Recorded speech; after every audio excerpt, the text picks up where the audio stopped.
Let's move on to college. College পার হলে তুমি কলেজ ইন্টারমিডিয়েট পরীক্ষা দিলে, তখন তোমার 19 বছর বয়স হবে। তোমার কলেজে যখন আমি ভর্তি হচ্ছি তোমার সময় এইচএসসি তখন 19 আমি কমপ্লিট। আচ্ছা, রাইট রাইট। তো তোমার কলেজের টিচারদের সঙ্গে তুমি জিজ্ঞেস করেছো? তোমার হ্যাঁ, এইচএসসির রেজাল্ট তোমার খুব ভালো হলো, তুমি তো স্ট্যান্ড করলে। হ্যাঁ, তুমি বোর্ডে স্ট্যান্ড করলে। আর তারপরে তোমার কলেজের বিশেষ কোনো টিচারের কি কথা মনে আছে? জাস্ট একটা দুইটা নাম যদি বলো। ও মাই গড, চিটাং কলেজে Galaxy of good teachers, so committed. Chittagong college ছিল তখন হোল বাংলাদেশে, ইস্ট পাকিস্তানে one of the top colleges. Chittagong কলেজে এই টিচারগুলো যারা আসতো, ঢাকা কলেজে এরকম ভালো টিচার ছিল, কারণ ঢাকা কলেজ ছিল ইন্টারমিডিয়েট, চিটাং কলেজে ছিল অনার্স পর্যন্ত। বাদে অনার্স 4টা-5টা অনার্স ছিল, যেগুলো ইউনিভার্সিটির সঙ্গে কম্পিট করতো। চিটাং কলেজের বাংলা ডিপার্টমেন্ট বা ঢাকা ইউনিভার্সিটির আন্ডার ছিল, কিন্তু চিটাং কলেজ থেকে সেরকম 4-5 জন খালি ফার্স্ট করতো, টপ করতো। ঢাকা কলেজ থেকে, ঢাকা ইউনিভার্সিটি থেকে ফার্স্ট হতে পারে নাই। ওরা কম্পিট করে মুসা ভাই, তারপরে যে আমাদের ওই যে আছে না, মারা গেলেন যে প্রফেসর ওই যে তোমার ঢাকা ইউনিভার্সিটির টিচার আহমেদ কবির। কবির ভাই, কবির ভাই কিন্তু চিটাং কলেজে অনার্স করছেন ঢাকা ইউনিভার্সিটির আন্ডারে। ঢাকা ইউনিভার্সিটির ছাত্রছাত্রীদের মধ্যে মিলে উনি কিন্তু ফার্স্ট হয়েছেন চিটাং কলেজ থেকে। তো তারপরে হচ্ছে ইংলিশ ডিপার্টমেন্ট, তারপর তোমার geography department, philosophy department. Bangla English পড়েছো, এই শিক্ষকদেরকে তুমি পেয়েছিলে? আমাদের সবচেয়ে হচ্ছে যে তোমার যেগুলো সায়েন্সের টিচার, সেগুলো আমি পড়ি নাই, ফিজিক্স কেমিস্ট্রি, তাদের সেখানে খুব ভালো ছিল। কিন্তু লিটারেচারের টিচার যারা, প্রফেসর আবু মোহাম্মদ, তারপরে তোমার হাসনা বেগম, মমতাজউদ্দিন সাহেব, তারপর তোমার আব্দুর রশিদ, এদের ক্লাসে ওরা এমন ছিলেন, তারা মানে একজন ম্যাগনেটিক ছিলেন, ম্যাগনেটিক। এক্স্যাক্টলি। আমরা ক্লাসে বসে থাকতাম, আমরা কখনো বোর ফিল করি না।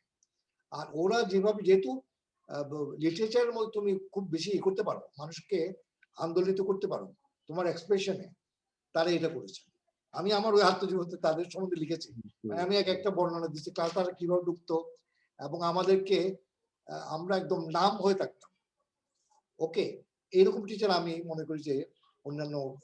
আর কি হচ্ছে চিটাং কলেজের যে অবস্থান, Chittagong college was very colourful, কারণ চিটাং কলেজ হচ্ছে কো-এডুকেশন। তো সেখানে আমরা চিটাংয়ে যে একটা মধ্যবিত্ত প্রফেশনাল ক্লাস ছিল, যারা কসমোপলিটান, মানে ঢাকা থেকে গেছে, অন্য জায়গা থেকে এসছে, তাদের কিন্তু ছেলেপেলেরা ওখানে পড়তো, এবং তাদের চেহারা সুরত, তাদের গাড়ি বাড়ি, এগুলো ঢাকায় কম্পার্ট করতে একটা বিশেষ পরিবেশ তোমরা পেয়েছো সেই চিটাং। এবং সেটা ওখানে ঢুকলেই, তার চিটাং কলেজে যেটা তোমার বললাম যে পরিবেশ, যেটা এই প্রাকৃতিক পরিবেশ, এদিকে রাস্তা, কৃষ্ণচূড়া গাছ, তারপরে তোমার ওই যে বিল্ডিংটা তোমার ওই রাস্তার পাশে লাল বিল্ডিং, 1925 সালে হয়েছে, সেই বিল্ডিং তারা ভাঙে নাই, পাশ দিয়ে যে রাস্তাটা ঢালু হয়ে নেমে গেল। এক্স্যাক্টলি। তো সেই যেটা তোমার চিটাং কলেজের যে বিয়েটা বলছি আমি, topography, landscaping and exactly that is I say one of the very unique. Chittagong ME স্কুলটাও ঠিক তাই, মানে এটা ফ্ল্যাট ল্যান্ডের উপরে, এটা কিন্তু ইন্টারেস্টিং জায়গাটা। শোনো, তুমি আমি বলি, চট্টগ্রামে ওই জায়গায় এমই স্কুল, চিটাং কলেজ, পাহাড়ের উপরে মহসিন কলেজ, ওকে, আর একটু গেলে সেন্ট মেরি, তারপর তোমার ওদিকে দারুল উলুম মাদ্রাসা, এতগুলো কালেকশন অফ এডুকেশন ইনস্টিটিউশন পাহাড়ের ঢালে টালে। তারপরে যেটা তোমার মসজিদ, বাক্কাতুল, ওটা হচ্ছে না এটা হচ্ছে তাকওয়া মসজিদ, হ্যাঁ, কাজী আলী স্কুল, বুঝতে পারলা? এই জাতীয় জিনিস তুমি দুনিয়ার কোথাও তুমি পাবে না। আর এগুলো কিন্তু ধরো for example Kazi Ali school, Kazi Ali সাহেব কিন্তু খুব তোমার সামাজিক ইয়েতে, এনলাইটেনমেন্টে উনি কিন্তু খুব একজন প্রভাবশালী লোক ছিলেন, খুব হাই ইম্প্যাক্ট ছিলেন। Exactly exactly. তার তুমি একটু নিচে গেলে, যেহেতু তুমি বলে নিচে দিয়ে চলে গেল, ওই পারে গিয়ে হচ্ছে তোমার গুলজার বেগম গোলজার বেগম স্কুল, গুলজার বেগম স্কুল, তারপর একটা কাউবয় স্কুল ছিল। স্কুল। Exactly exactly. তো সেই জন্য আমি মনে করি যে চট্টগ্রামের এই আবহাওয়াটা, এবং ওই যে যারা মধ্যবিত্ত আসতো, রেলওয়ের অফিসারদের মেয়ে ছেলে, আমরা মানে এটা তোমার একটা নতুন লাইফ, এই মানে একটা উত্তাপ লাগছে, একটা তোমার নতুন যে তোমার টালমাটাল অবস্থা, ওকে আমরা এগুলো দেখাতে, এবং টিচাররা কিন্তু আমি যখন চিটাগাং গভর্নমেন্ট হাই স্কুলে পড়তাম, তখন আমি মহসিন কলেজের পাহাড়ে উঠে হ্যাঁ খুব যেটা আমার ভালো লাগতো, ওইখানে উপরে উঠলে কিন্তু নদীটা দেখা যায়, কর্ণফুলী নদী। Exactly exactly. বিউটিফুল। এবং তুমি যেটা করেছো, আমার বাবা আমাকে যখন ওই ওখানে মাদ্রাসায় পড়তেন, একদম দক্ষিণ পাশে নিয়ে গিয়ে আমাকে দাঁড়িয়ে বলছে, তুমি এখানে একটু পূর্ব দিকে তাকাও, এখন দক্ষিণ দিকে তাকাও, দেখছো কর্ণফুলী নদী করতে গিয়ে এসছে, আইকে ভাইকে কোথায় বলছে, অপুত এই জায়গার কোনো তুলনা আছে? তো এইটা আমার বাবা আমাকে রেগুলার ওখানে নিয়ে গিয়ে, এটা আমিও কিন্তু ওই পাহাড়ের উপর উঠে এই টিফিন পিরিয়ড বা কোনো একটা সময় সুযোগ পেলে আমি কিন্তু পাহাড়ের উপরে উঠে গিয়ে এই দৃশ্যটা দেখতাম। তো যাই হোক, আমিও তোমার মতো অত বেশি না হলেও চট্টগ্রামে যেহেতু আমার কৈশোরে ৩ বছর কাটিয়েছিলাম, তাই এই এই জায়গাগুলোতে আমার পদচারণা সম্ভব হয়েছিল। তবে আমাদের সময় তো আহ, আহ, আরো অনেক জনসংখ্যা বেড়ে যায়, বিল্ডিং টিল্ডিং বেড়ে যায়। আমি একটু টেকিং আ স্টেপ ব্যাক, একটু প্রশ্ন করি। বাবা মার কথা তো আসবেই, বাবা মাকে নিয়ে অনেক অনেক স্মৃতি, এবং ভাই বোনদেরকে নিয়ে অনেক স্মৃতি। বাবা মাকে নিয়ে তোমার একটা বিশেষ কোনো স্মৃতি থাকলে সেটা বলো। কারণ আমি জানি this is a huge chapter, আমরা এত বড় চ্যাপ্টারে যাব না। বাবা মাকে নিয়ে তোমার বিশেষ কোনো স্মৃতি বলো, আর ভাই বোনদেরকে নিয়ে তোমার বিশেষ কোন একটা স্মৃতি বলো।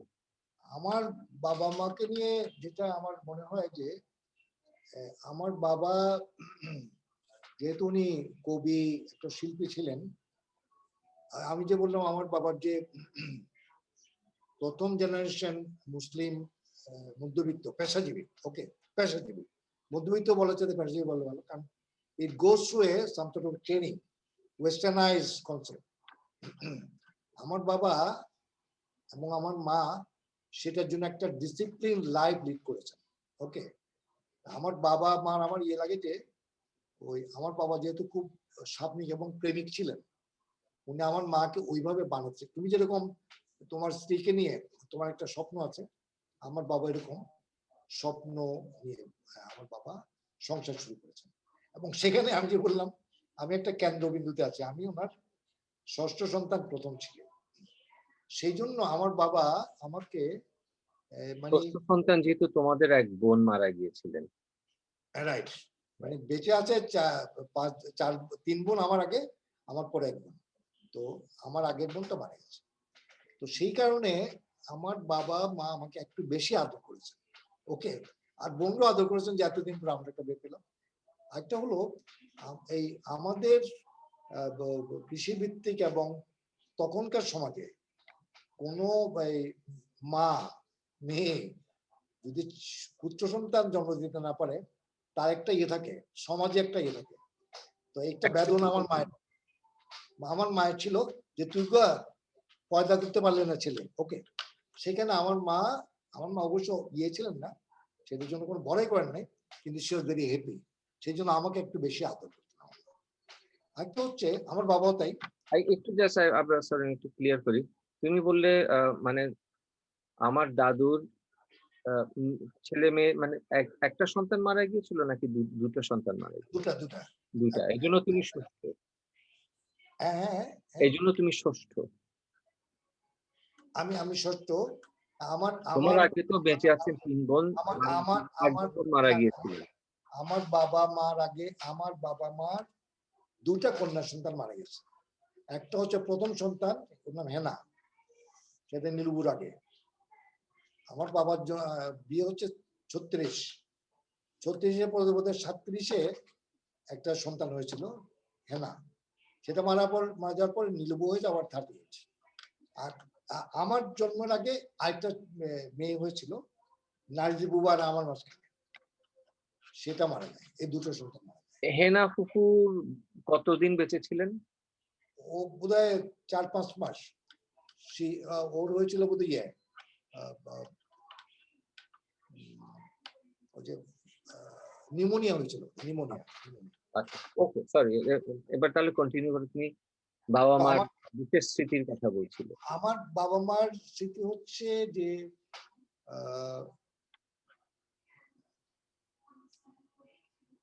যদি তাদেরকে নিয়ে আলাদা স্মৃতি বলতে চাও বলতে পারো, অথবা তাদেরকে একত্রিত করে যদি কোনো স্মৃতি সেটাও বলতে আমার আমার মায়েরই হচ্ছে স্মৃতি হলো, আমার মায়েরটা আমি বলি। এই আমার মায়ের স্মৃতি হচ্ছে, আমার মা এই প্রত্যেকটা ছেলে মেয়েকেই আমার মা মানে যেহেতু কোনো একটা ইয়ে ছিল, বাচ্চা বড় করার, সন্তান বড় করার কতগুলো সায়েন্স, নিয়ম, রুল উনি জানতেন। আমার ব্যাপারে এটা বেশি ইয়ে করেছেন। সেটা হচ্ছে আমি যখন বড় হচ্ছি, মানে কৈশোরে যাচ্ছি, আমার যে দেহ মনটা পরিবর্তন হচ্ছে, আমার মা কিন্তু সেটা খুব করে ওয়াচ করত।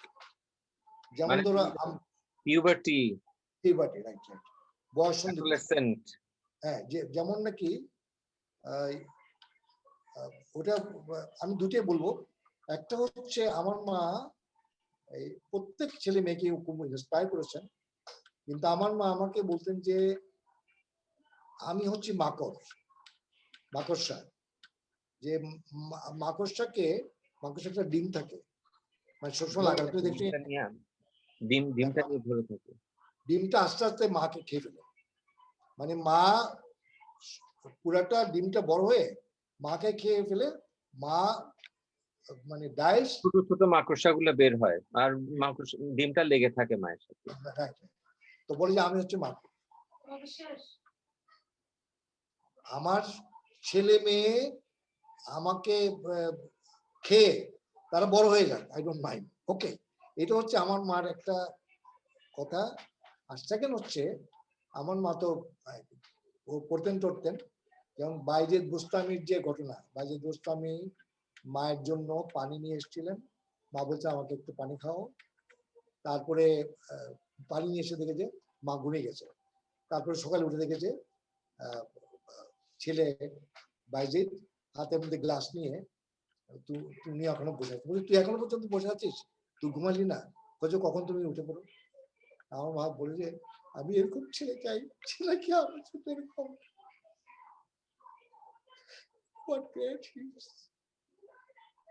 আমার মায়ের শিক্ষাটা আমি আমার ছেলেকে চাই যেন মানুষের জন্য, মায়ের জন্য এটা করে। আমি সেই আমার মাকে সেই মারা তো তাই, মারা তো সেরকম। আর আমার বাবা হচ্ছে, আমার বাবা দুনিয়ার যেখানে কোনো অসুবিধা হয়েছে, আমার বাবা বোনদের জন্য যা করছেন, ছেলেদেরকে আমার বাবা খুব পছন্দ করতেন। মানে আমার বাবা ওয়াজ পার্সিয়াল টু সানস। এটা আমার বাবা নীলুবুকে বুলিবুকে পড়িয়েছেন, বুঝতে পারলাম। কিন্তু আমার বাবা আমরা 4 ভাইকে অনেক বেশি রিসোর্স দিয়েছেন, সময় দিয়েছেন, ওকে।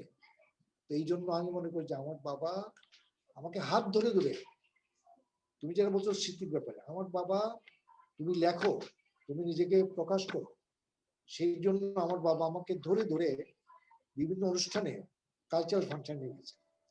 সেখানে আর কোনো ছেলে নেই। আমার মনে আছে যে আবুল বদর সাহেব বসে আছেন, অধ্যক্ষ যোগেশ চন্দ্র বসে আছেন, আব্দুল সোহান খান চৌধুরী সাহেব কমার্স কলেজ প্রিন্সিপাল, ফর্সা লাল টকটকে, আমাকে সঙ্গে রেখেছেন, বুঝে আমার ছেলে আজকে এখানে বসে একটা কবিতা। আমার বাবা চেয়েছেন আমি অভিনয় করি, আমি গান গাই, আমি বাংলা ভালো লিখি, আমি লিটারেচার পড়ি, সাহিত্য পড়ি, অথবা হিস্ট্রি পড়ি, ওকে। সো এই দুটো জিনিস যদি আমাকে, আমি করি নাই, আর আমি টিচার হই, শিক্ষক হই, ওকে। এই যে আমাদের লেখাপড়ার জন্য আমার বাবার যে অসম্ভব রকম একটা উৎসাহ। আর আমার বাবা কিন্তু শিক্ষক ছিলেন, তো আমার বাবা ট্রেন টিচার, প্যাডাগজি জানতেন।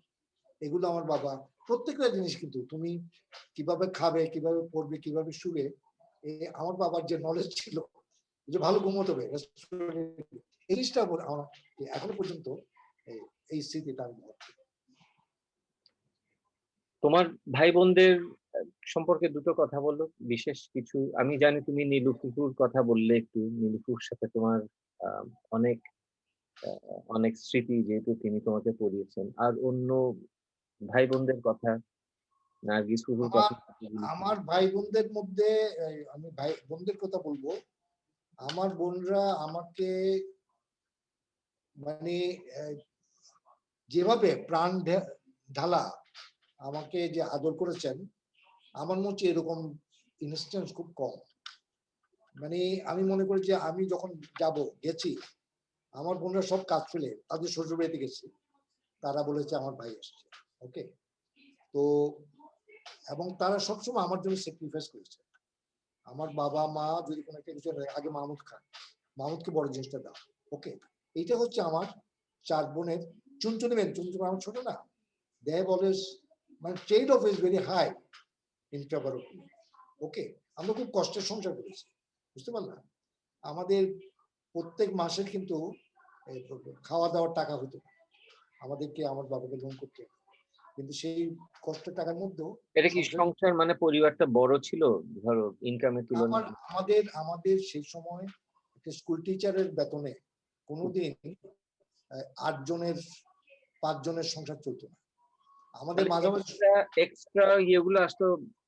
আমার দাদা মাঝে মধ্যে যখন প্রকাশনা বা পাবলিকেশন এগুলো যখন করতেন তখন। আমাদের আমাদের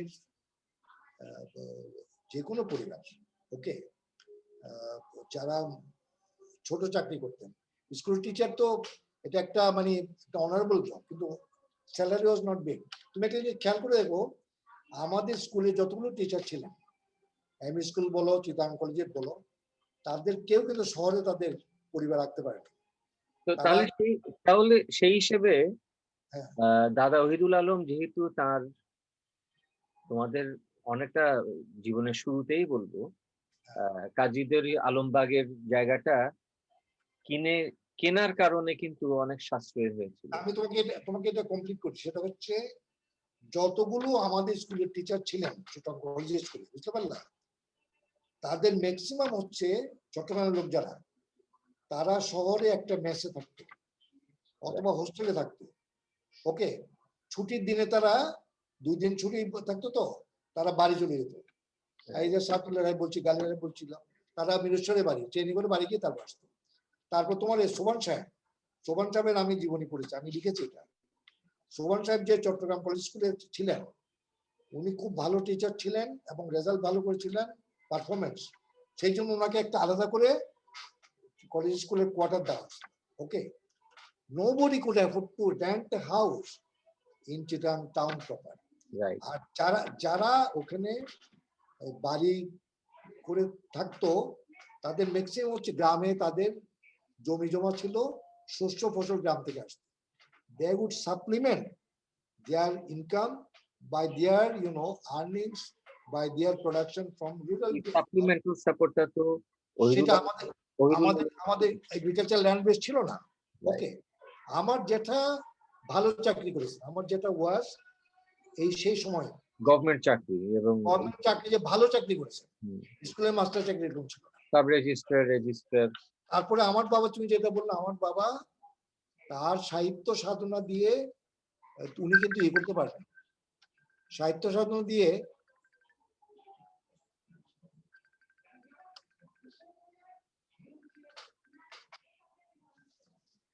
আমার বাবা সাহিত্য সাধনা দিয়ে কবিতা লিখে গান গেয়ে nobody could support from that income। সেটা কোনো ইনকাম ছিল না।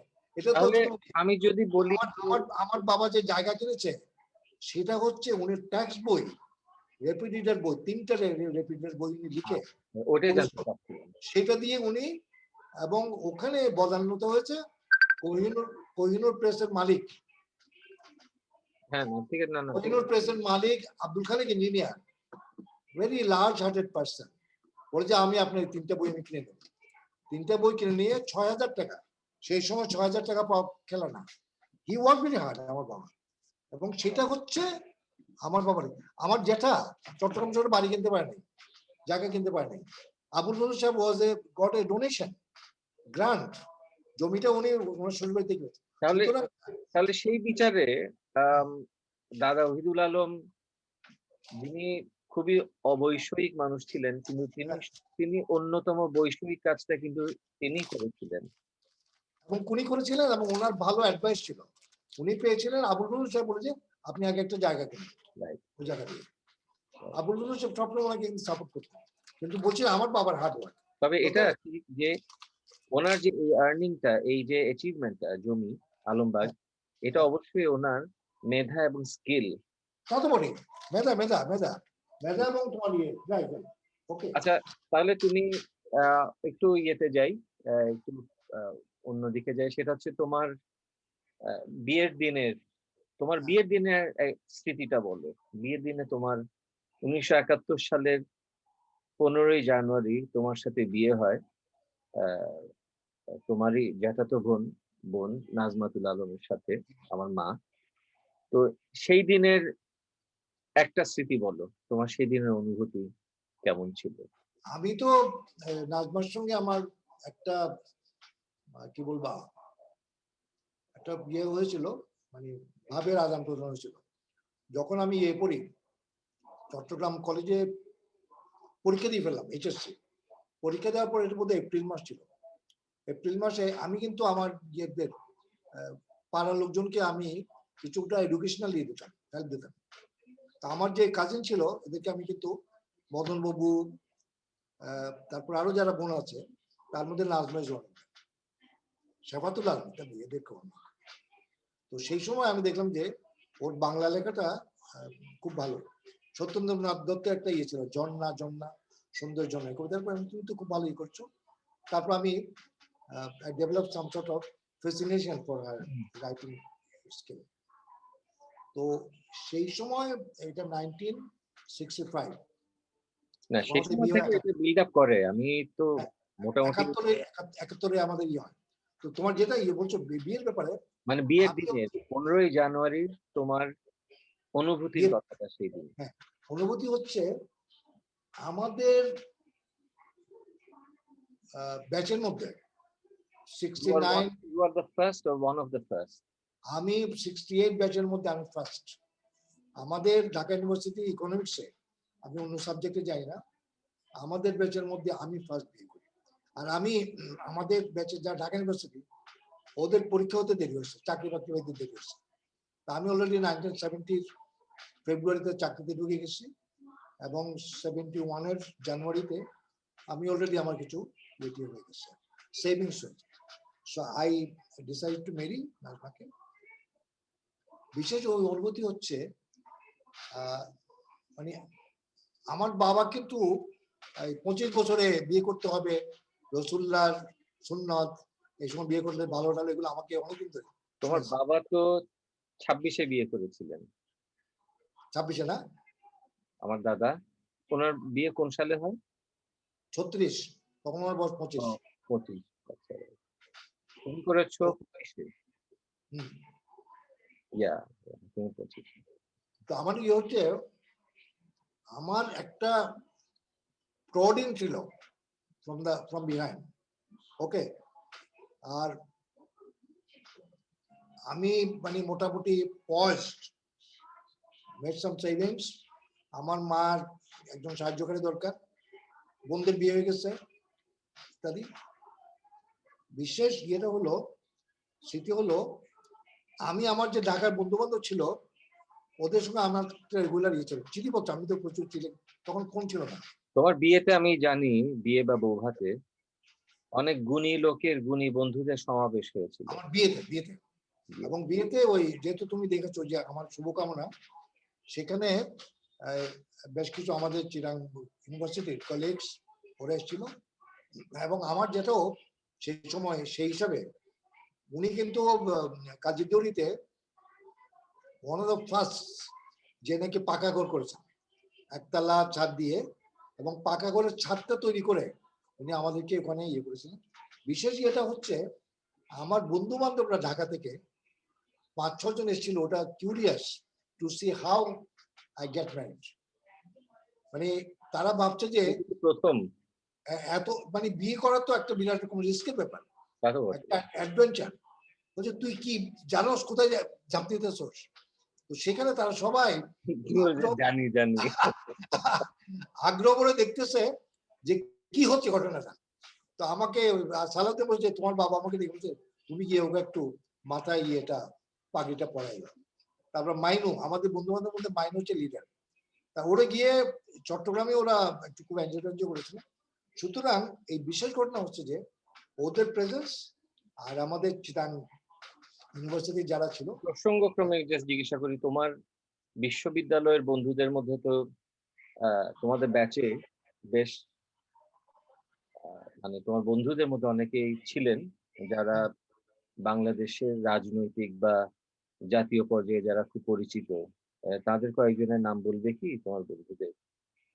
তোমরা তো আমার second year Dhaka university Dhaka university. আমি Dhaka university I was deeply involve in student politics, কারণ আমি এত বেশি ইমোশনালি ইনভলভ ছিলাম যে আমাকে অনেকে মনে করতো যে আমি বোধহয় অনার্সে পাস করতে পারবো না। তুমি তো একসময় পাঞ্জাবি আর থলে, এটাই মানে তো খদ্দরে পাঞ্জাবি, পাঞ্জাবি পায়জামা, পায়জামা তারপরে স্যান্ডেল আর থলে, এগুলো ছাড়া করতেন না। হ্যাঁ, আর ব্যাগ, ওই কাপড়, খদ্দরের ব্যাগ, ওই যে থইলা যেটা আর কি থলে। হ্যাঁ পেলাম। এবং সেটা পরে আমি ইউনিভার্সিটি যেতাম, পড়াইতাম ইত্যাদি। তো আমার তুমি যেটা বললা, আমি এত ডিপলি ইনভলভ ছিলাম, আমি জানতাম না যে আই বিকাম সো প্রমিনেন্ট। তুমি ছাত্র ইউনিয়ন করতে? ছাত্র ইউনিয়ন রানিং গ্রুপ। এবং আমি আমার হলে এত বেশি কাজ করতাম, রুমে রুমে গিয়ে প্যাম্পলেট দিতাম। অনেকে আমার জন্য চিন্তা করতো যে আমি কোনো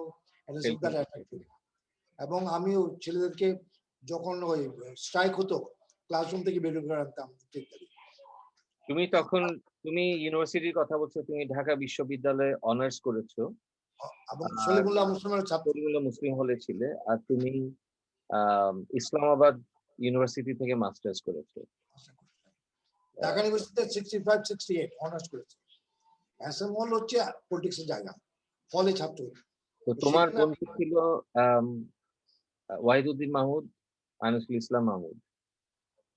আমার বন্ধু ওয়াহিদুদ্দিন মাহমুদ, আনিসুল ইসলাম মাহমুদ, এরা হচ্ছে ইসলামাবাদ ইউনিভার্সিটি। এখন যে পররাষ্ট্রমন্ত্রী, এটা হচ্ছে ইসলামাবাদ ইউনিভার্সিটি, একে আবুল মোমেন, এখন যে পররাষ্ট্রমন্ত্রী, সেও আমার বন্ধু ইসলামাবাদে। ঢাকা ইউনিভার্সিটিতে এরা আমার বন্ধু, অর্থনীতি বিভাগ এবং এসএমএল এর ছাত্ররা। আর সালাউদ্দিন আহমেদ, যে বাংলাদেশ ব্যাংকের গভর্নর ছিল, তারপরে মাইনুল হক, শহীদ মাইনুল হক, এদের সঙ্গে এরা সবাই খুব অ্যাক্টিভ পলিটিক্স করতো। তুমি তো এত পলিটিক্স করেও তুমি তো রেজাল্ট ভালো করেছিলে অনার্সে। সেটা হচ্ছে অবাক কাণ্ড। সেটা হচ্ছে আমি যখন আমার কাছে বইটি খুব কম থাকতো, কিছু বই কিনেছিলাম আমি, কিন্তু আমি ওই যেটা লাস্টে চেষ্টা করেছি সেটা হচ্ছে আমার হলে যারা অর্থনীতি পড়তো, আমি ওদেরকে বলতাম যে তোমরা আমাকে বই দাও, আমি বই পড়ে তোমাদের সঙ্গে আলোচনা করব। ওরা আমাকে বই দিত, আমি পড়ে ওদের সঙ্গে ডিসকাশন করতাম। এই পিয়ার গ্রুপের কারণে বেস্ট বই যেগুলো ওরা আমাকে দিত।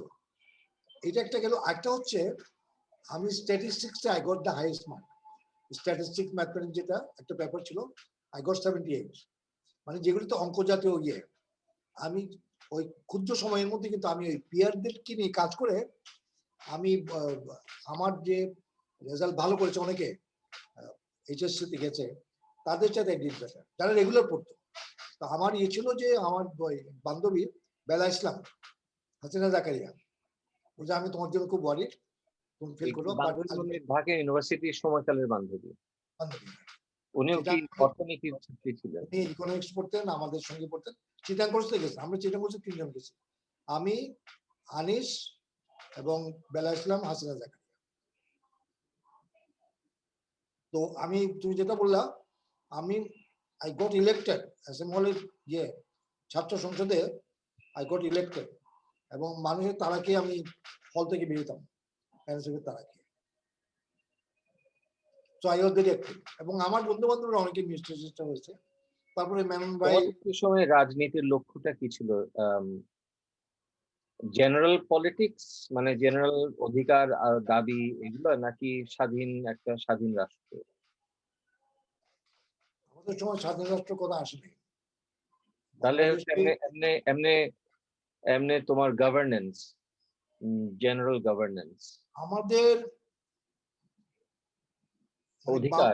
বামপন্থী রাজনীতির মধ্যে এসেছিল যে আমরা সমাজতান্ত্রিক সরকার চাই, সমাজতান্ত্রিক, বুঝেছি। ব্যবস্থা চাই, এবং ইউনাইটেড পাকিস্তানে, পশ্চিম পাকিস্তান পূর্ব পাকিস্তানে মিলে ভাষাগত যারা, যেমন বেলুচ, তারপর তোমার পাঠান, সিন্ধি, ওদেরও আমরা যেমন বাংলা ভাষায় অধিকার পেয়েছি, আমরা বাংলা ভাষা তো পেয়ে গেছি 1952 পরে। বাংলা ভাষা একটা রাষ্ট্রীয় ভাষা হিসাবে রিকগনাইজ হয়েছে। বাংলা ভাষা আমরা লেখাপড়া করছি, ঠিক না? কিন্তু ওরা বেলুচরা, সিন্ধিরা, পাঠানরা পায়নি। আমরা বলেছি সমস্ত যত রকমের জাতি আছে সেই জাতিদের ভাষার অধিকার এবং তোমার স্বায়ত্ত শাসন অধিকার অখণ্ড পাকিস্তান। সুতরাং 1970 আগে কিন্তু পাকিস্তান ভাঙার কোনো প্রশ্ন আসেনি। Okay, that was not the agenda. এবং সমাজতান্ত্রিক ব্যবস্থা। তোমার ইউনিভার্সিটির এই তুমি তুমি তো পাকিস্তান থেকে মাস্টার্স করে আসলে, তার আগে অনার্সে তুমি তুমি অনার্সে খুব ভালো রেজাল্ট করলে। তোমরা বোধহয় 3 জন। হ্যাঁ, মানে আমরা আমাদের অনার্সে Dhaka university, Sylhet MC college এবং বরিশাল কয়েকটা মিলে আমাদের প্রায় 84 জন পরীক্ষা দিয়েছিল। তা আমি হয়েছিলাম 7th। ওয়াহিদুদ্দিন মহোৎসব, আই থিঙ্ক ইট ওয়াজ মোটামুটি ভালো রেজাল্ট। মানে আনিস টানিস এটা আমার পিছনে চলে গেছে। ওয়াহিদ চাচা কিরকম করেছিলেন? ওয়াহিদ ছিল ফার্স্ট। ওয়াহিদের মতো রেজাল্ট খুব কমই। সে ফার্স্ট ক্লাস পেয়েছে এবং 60 মার্কসের ব্যবধানে ফার্স্ট ক্লাস পেয়েছে, আর সবাই সেকেন্ড ক্লাস। তো সেখানে আমি তুমি তুমি যখন পাকিস্তানে ছিলে, তোমার পাকিস্তানে পূর্ব পাকিস্তান থেকে তুমি পাকিস্তানে গেলে, তোমার তখন হাউ ডিড ইট ফিল? তোমার কেমন, তোমার অন্য ভাষা, অন্য কিছুটা তো অন্য সংস্কৃতি, অন্য পরিবেশ, কেমন? আমার মধ্যে আমরা তো কখন চিন্তা করতে পারিনি যে আমরা পাকিস্তানে যেতে হবে।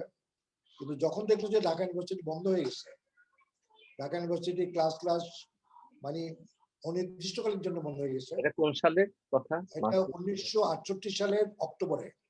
তো তুমি তাহলে ইসলামাবাদে গেছো কি? ঢাকা ইউনিভার্সিটি বন্ধ হয়ে গেছিল সেই জন্য বন্ধ হয়ে গেছে তখন। ইসলামাবাদ ইউনিভার্সিটি, ওটাকে কায়দে আজম ইউনিভার্সিটি বলে, সেখানে অর্থনীতির যিনি প্রধান, প্রফেসর আনিসুর রহমান, খুব নামকরা অর্থনীতি বাঙালি, উনি তাড়াতাড়ি করে ইকোনমিক্স ডিপার্টমেন্ট করলেন। তো ওয়াহিদের সঙ্গে ওনার যোগাযোগ ছিল। ওয়াহিদ বললো যে আমরা যারা বাংলাদেশে লেখাপড়া করতে পারছি না, আমরা ইন্টারেস্টেড যাবো। তো দ্যাটস ওয়াই ইউ ওয়েন্ট, এজন্য তুমি ঢাকা। আচ্ছা, এই কারণে গেছো। তো সেখানে ওয়াহিদ, আনিস, আমি, মোমেন, আরো 2-3 জন গেছিলাম। এবং ওখান থেকে ইসলামাবাদ থেকে কি ধরো লাহোর, করাচি এইসব জায়গায় কি মাঝে মধ্যে বেড়াতে যেত নিশ্চয়ই? আমরা যখন চলে আসতেছি, আমাদের শেষ হয়ে গেল, রেজাল্ট হয়ে গেল, আমাদের হোল পাকিস্তানে সিলেক্টেড জায়গায় আমরা আমাদেরকে তার নিয়ে গেছে। যেমন তোমার পাকিস্তান যেটা north West frontier Province, Peshawar, তারপরে সোয়াত ভ্যালি, তারপর তোমার ওই লেক সাইফুল মুলক, গিলগিট, তারপরে মারি, লাহোর, করাচি, অদ্ভুত জায়গা। তুমি পাকিস্তান ওইসব জায়গা না গেলে বুঝতে পারবে না ঐতিহাসিক ইম্পর্টেন্সটা কি। আমি কিছু খেয়াল করলাম, তোমাকে বলি, রাওয়ালপিন্ডি থেকে আমরা প্রথম গেলাম তোমার এটাকে বলে তক্ষশিলা, যেটা কিন্তু বৌদ্ধ সাম্রাজ্যের সময় এটা ক্যাপিটাল ছিল, তক্ষশিলা। সেখানে আমরা ওই যে পুরানো, তারপরে তোমার ওখানে একটা আছে মহেঞ্জোদারো হারাপ্পার একটা পার্ট ওখানে আছে তক্ষশিলাতে। তো সেখানে ওই যে মাটির নিচে তখনকার জমানার যেহেতু বিভিন্ন রকমের স্ট্রাকচার, এগুলো আমরা দেখলাম। মানে একটা কি আরবান একটা সেন্টার ছিল। ওটা তো one of the most ancient. Exactly কি বলবো, বিফোর ক্রাইস্ট, মানে এত এত প্রাচীন, যে এটা, মানে এটার আরো কতটা সুদূর প্রসারী ছিল সেটাও কিন্তু এখন গবেষণার বিষয়। কারণ যেটা অনুমান করা হয়েছে বা কিছুটা এভিডেন্স পাওয়া গেছে সেটা হলো এই যে সিন্ধু সভ্যতার যেটা অন অন ল্যান্ড ইনল্যান্ড যেটা পাওয়া গেছে সেটা পাওয়া গেছে হরপ্পা মহেঞ্জোদারো, কিন্তু আরেকটা অংশ সমুদ্রের নিচে চলে গেছে।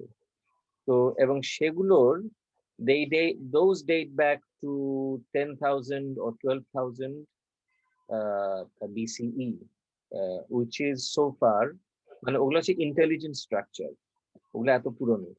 তো ওগুলা তো আছে, আবার সেই সাথে মোগলদের যে স্থাপত্য, আমি বিশেষ করে তোমাকে ওইটা বলছি যে আমি যেটা বলছি যে আমাদের সঙ্গে পশ্চিম পাকিস্তান বা এখন যে পাকিস্তান, তাদের যে একটা ডিফারেন্স আমাদের তোমার ইথনিক, সেটা প্রকাশ পায় কিরকম জানো? আমি তো ইতিহাস এখন খুব পরামর্শ করছি। সেটা হচ্ছে রাওয়ালপিন্ডি থেকে আমরা ওই ট্যাক্সিলা হয়ে আমরা গেলাম, আমরা যাবো কিন্তু ইয়েতে ওই যেটা বোলান বোলান ইয়ে বলে বা পর্বত বলে, এটা কিন্তু এরকম পাহাড় খারাপ পাহাড়ের মধ্যে এই পাহাড়ে গা ঘেঁষে গাড়ি উঠতেছে। ওকে, এটা নেপালেও এরকম প্রায় আছে, মানে নিচে দেখলে তুমি যেন প্লেন থেকে নিচে দেখতে এরকম মনে হয়। তো সেখানে আমরা নওশেরা পর্যন্ত গিয়ে আমরা ওখানে গেলাম, আর ওখানে খাওয়া দাওয়া অন্যরকম, মানে গোস্ত পরোটা প্রচুর খাচ্ছি আর কি আমরা।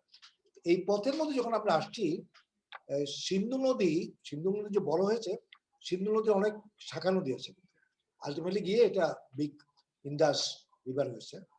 সেই নদীতে ধারে কাছে দিয়ে আমি দেখলাম যে প্রচুর তোমার এই ইয়ে কি বলে যে মানুষের কবর, মানে দুই পাশে প্রচুর কবর, ছোট ছোট ওই তোমার ইয়ে দিয়ে পাথর দিয়ে টম্বের মতো করে গেছে।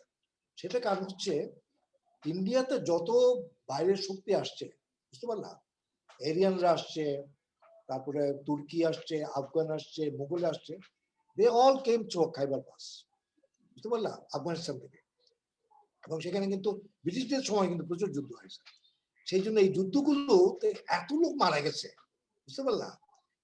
বেঙ্গল এরকম মারা যায়নি, কারণ বেঙ্গল ওয়াজ রিলেটিভলি অনেক ইয়াং, বেঙ্গল যে delta is much more young. তো সেই জন্য ওরা যুদ্ধ করা, মরে যাওয়া, এটা কিন্তু ওরা খুব একটা ফিকির করে না। এই যে আফগানিস্তানে এখন তো যুদ্ধ হচ্ছে না, আফগানিস্তান দেখছো লোকজন মরে মরে, কিন্তু ওখানে লোকজন নাই।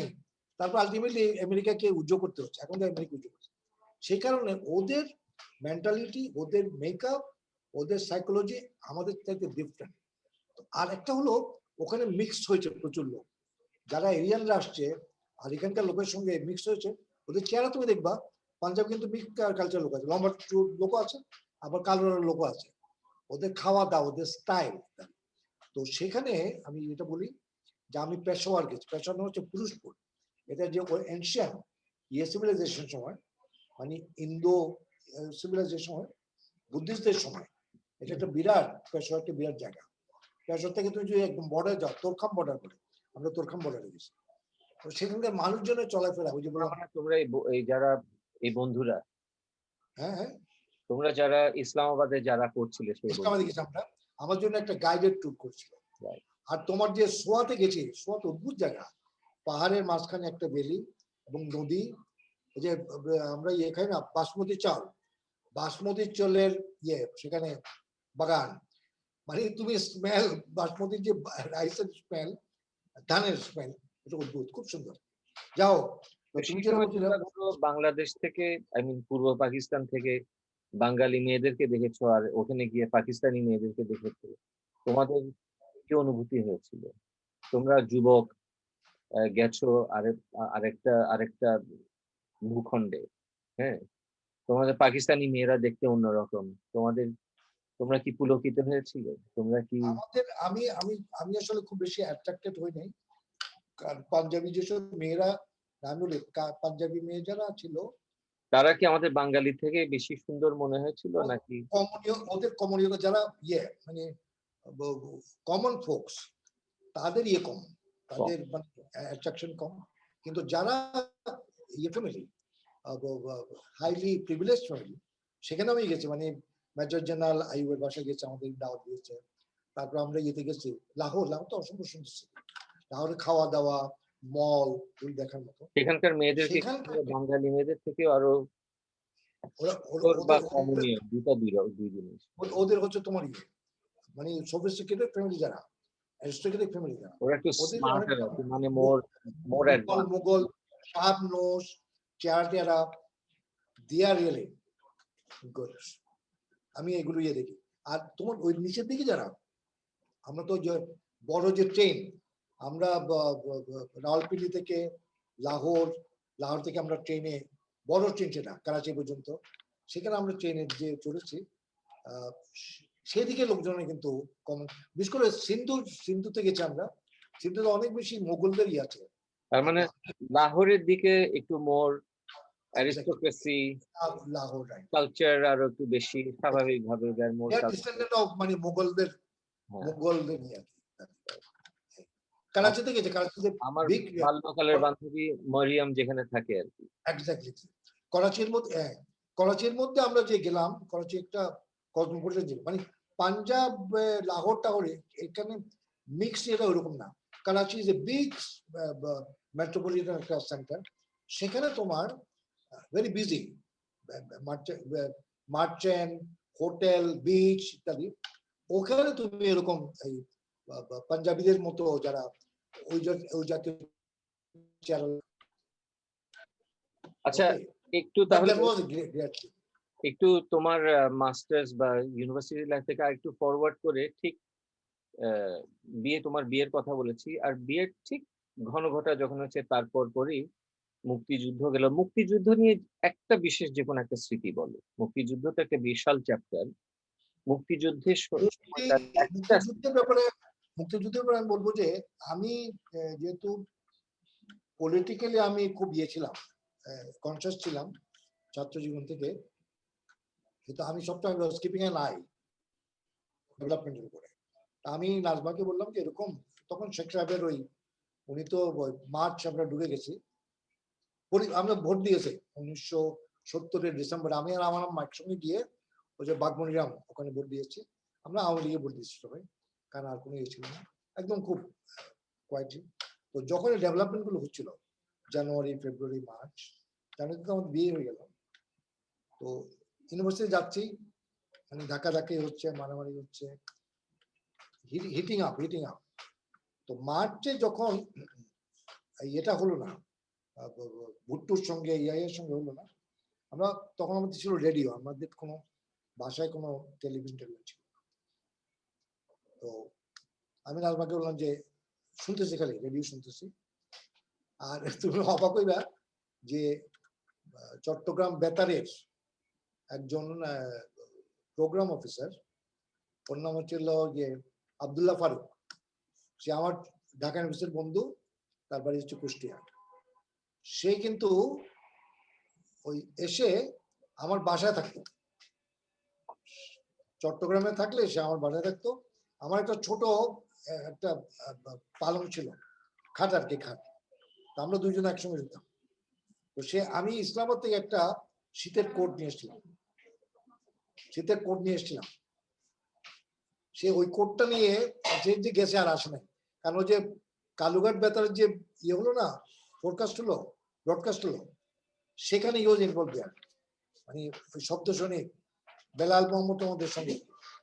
তো আমরা তুমি যে ঘটনাটা বলছো, সেটা হচ্ছে এই নাজমাকে আমি বলছি যে এরকম গন্ডগোল হচ্ছে, আমার মনে হচ্ছে যে বোধহয় আমাদের এখানে ভুট্টো যেরকম মানবে না, 25শে মার্চ হবে। এবং ওই ইন্ডিয়া ঢাকাতে যে কোনো বিমান আসার সময় পাকিস্তান ইন্টারন্যাশনাল পিআইএ ফ্লাইট গুলো ওভারফ্লাই করতে আর সুযোগ দিচ্ছে না। ওটা ওই করাচি থেকে শ্রীলঙ্কা, কলম্বো হয়ে আসতে হয়, তাই বোধহয় যুদ্ধ হয়ে যাবে। That was my understanding. রাত পর্যন্ত আমি দেখে দেখতাম লেটেস্ট কি হচ্ছে। আমি বললাম যে ভালোই হবে নাজমাকে, যে ইন্ডিয়ার বিহারে ভালো খোল পাওয়া যায়, আয়োজন পাওয়া যায়, আমাদের ইন্ডাস্ট্রি ডেভেলপ করে দিতে। এবং তারপর তো ওই তোমার 26শে মার্চ ইয়ে হয়ে গেল, এবং আমরা চিটাং ক্যান্টনমেন্টে পাকিস্তান আর্মি যে বাঙালিদেরকে বেঁধে গেছিল, আমরা হেঁটে হেঁটে ইয়ে পর্যন্ত গেছিলাম, তোমার ওই যে 16 গেট আছে না, যেখানে জিয়াউর রহমান 8 বেঙ্গলের ইয়ে ছিল, ওইখান পর্যন্ত। তোমার তুমি প্রথম চাকরিতে জয়েন করলে তো চট্টগ্রাম বিশ্ববিদ্যালয়ে লেকচারার হ্যাঁ হিসেবে। হ্যাঁ যা সেখানে সেটা কতদিন করেছিলে, মানে বিআইডিএস এ ঢোকার আগ পর্যন্ত? প্রায় 3 বছরের মতো, প্রায় 3 বছর, 3 বছর। 3 বছর থেকে কিছু কম, সেটা 2 বছর 10 মাস এরকম। কত সাল থেকে কত সাল? আমি 69? জয়েন করেছি 1970 সালের 24 ফেব্রুয়ারি। আচ্ছা। আর আমি সেখান থেকে ছুটি নিয়ে চলে আসলাম 1972 সালের 30শে নভেম্বর। তারপরে কি তুমি বিআইডিএস এ জয়েন করলে? 1 ডিসেম্বর 72 থেকে বিএডএস। আচ্ছা, আর বিআইডিএস থেকে তুমি তারপরে পিএইচডি করতে চলে গেলে, সরি, প্রথমে তুমি মাস্টার্স করতে গেলে কেমব্রিজ 74 সালে। ওটা করেছি গিয়ে পোস্ট গ্রাজুয়েট ডিপ্লোমা, ওখানে মাস্টার্স নাই, আচ্ছা, মাস্টার্স একটা আছে কিন্তু আমরা করছি পোস্ট গ্রাজুয়েট ডিপ্লোমা। এরপর তারা ইয়েতে পিএইচডি তে ট্রান্সফার করে দেয়। তারপরে তুমি পিএইচডি করলে। তো কেমব্রিজে তুমি ছিলে ক্রাইস্ট কলেজ। ক্র্যাশ কলেজ, তোমার সাবজেক্ট ছিল ইকোনমিক্স, ওটাকে বলে তারা ডেভেলপমেন্ট ইকোনমিক্স। Development economics. তারপর তুমি কত সাল থেকে কত সাল তুমি সাসেক্স ইউনিভার্সিটিতে পিএইচডি করলে, সেটা কি হচ্ছে তোমার অক্টোবর 1977, অক্টোবর 1977। আর আমি ওখান থেকে পিএইচডি করে আসলাম 82? ফেব্রুয়ারি 13, 1982। তার আগে 77-এর আগ পর্যন্ত 1 বছর বা 1 বছর বেশি সময় হতে তুমি ঢাকার বাসাবোতে, মানে তুমি তো তার আগে আবার বিআইডিএস এ ইউএন ব্যাক, তুমি ঢাকাতে অবস্থান করেছিলে। আমরা তখন ছিল ফিল্ড ওয়ার্ক করেছি আমি। সেটা, আচ্ছা, রাইট, সেটা 78 থেকে করেছি, 78 না, আমি যেটা জানতে 79 জুন 77-এ হবে। করলে তোমার পিএইচডিটা, কিন্তু তার আগে কেমব্রিজে ছিলে, কিন্তু কেমব্রিজ শেষ করে আবার তো বাংলাদেশে ফিরে গিয়েছিল নাকি? ঢাকায় ছিলাম, ঢাকায় ছিল? ওই যে কেমব্রিজ থেকে শেষ করে আমি ঢাকা ছিলাম। ঢাকায় গিয়েছিলে, ঢাকা ছিলাম, ওই মগবাজার থাকতাম। মগবাজার, দ্যাটস রাইট, মগবাজারে ছিল। ওকে, তখন তুমি বিআইডিএস এ কাজ করছো। তোমরা তখন চিটাঙে থাকতাম। আমাকে নিয়েও তো মগবাজারে কিছুদিন ছিল। ছিলাম কম কম, কিন্তু আচ্ছা, ওটা একটা মেসের মতো ছিল। আচ্ছা, এবার মগবাজার একটা ছোট্ট প্রশ্ন, সেটা হচ্ছে তোমার জীবনের যদি সবচেয়ে সুখময় একটা স্মৃতি বলি, সেটা কি? অনেক স্মৃতি আছে, এই মুহূর্তে কিন্তু কোনটা মনে পড়ছে? হয়তো অন্য আরেক সময় হয়তো এটা চেঞ্জ হতে পারে, কিন্তু এই সময় হঠাৎ করে from the top of your head খুব সবচেয়ে সুখময় স্মৃতি যদি। আমার সবচেয়ে সুখময় স্মৃতি হচ্ছে আমি যখন চিটাঙে যেতাম, এই লেখাপড়া করে, তোমার ওই লেখাপড়া করে এসছি অথবা চাকরি করে এসছি, বিশেষ করে লেখাপড়া করার পরে আমি আমার মাকে নিয়ে যখন আমার মায়ের বাড়িতে যেতাম পাঠানটুলি, পাঠানটুলি যাওয়াটা, এবং আমি তোমাকে বলি আমার মায়ের জন্য আমি সবসময় পছন্দ করে আমি শাড়ি কিনতাম। ওকে, যেমন আমি ইসলামাবাদ দেখেছি, করাচিতে গেছি, আমি শাড়ি কিনেছি, ঢাকাতেও আমি শাড়ি কিনে দিতাম। আমার মা সাদা শাড়ি একটু ডিজাইন করা পারে, এবং আমার মাকে বললাম যে পাঠানটুলি যাবে, আমার মা একদম তৎক্ষণাৎ লাভ দিয়ে উঠতো, কিন্তু পাঠাতে আয় যাই। আমার মাকে নিয়ে একই রিক্সায়, একই মানে অটো রিক্সায় যেতাম। আগে তো যেতাম একদম ওই ইয়েতে করে, তোমার ঘোড়ার গাড়ি চলে একদম ছোটবেলায়। আমার মা নিচে উঠতো, এবং আমার মাকে আমি আমার মামাদের সামনে বসে থাকতাম, আমার মামিদের সঙ্গে। আমার মা যে পাড়া বেড়াতো, উত্তর পাড়া দক্ষিণ পাড়া, পাঠানটুলি গিয়ে that is my big satisfaction. মজার ব্যাপার হলো, আমার মা, শোনো, আমাকে কিন্তু উনি পাঠানটুলি যেতেন, এবং পাঠানটুলি গিয়ে এই পাড়া বেড়ানোর, মানে উনি, it was like she was in heaven আর কি। উনি ওখানে আমি মনে করি যে আমার মা কি জানো, আমার মা আমার এই মামিদের কাছে, যারা বড় ওনাদের কাছে এবং ভাইদের কাছে, আমার মা চোখের পুতুলের মতো ছিলেন, কারণ ওই পাঠানটুলিতে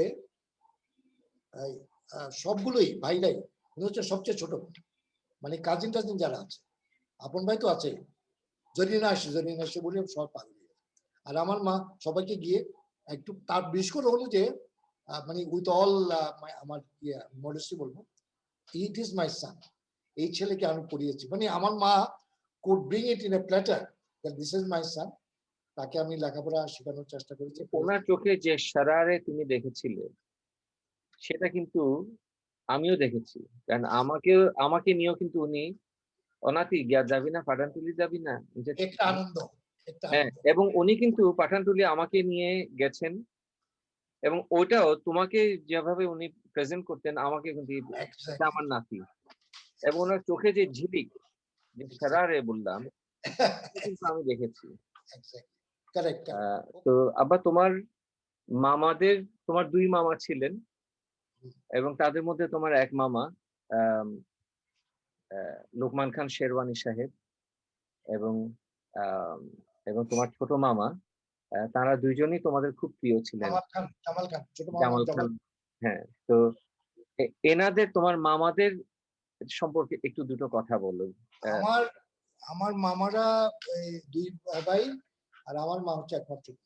ওকে, আমার মামারা যেহেতু একমাত্র বোন, আমার মাকে অসম্ভব স্নেহ করতেন, মানে আমার মা একদিকে আর 2 মামা একদিকে, আর আমার মামারা তো শরীর স্বাস্থ্য দিয়ে মানে এটা দেখার মতো হয়েছিল। ওকে, মানে খুব বিশাল বডি বিশাল, এবং খুব লম্বা চওড়া মানুষ।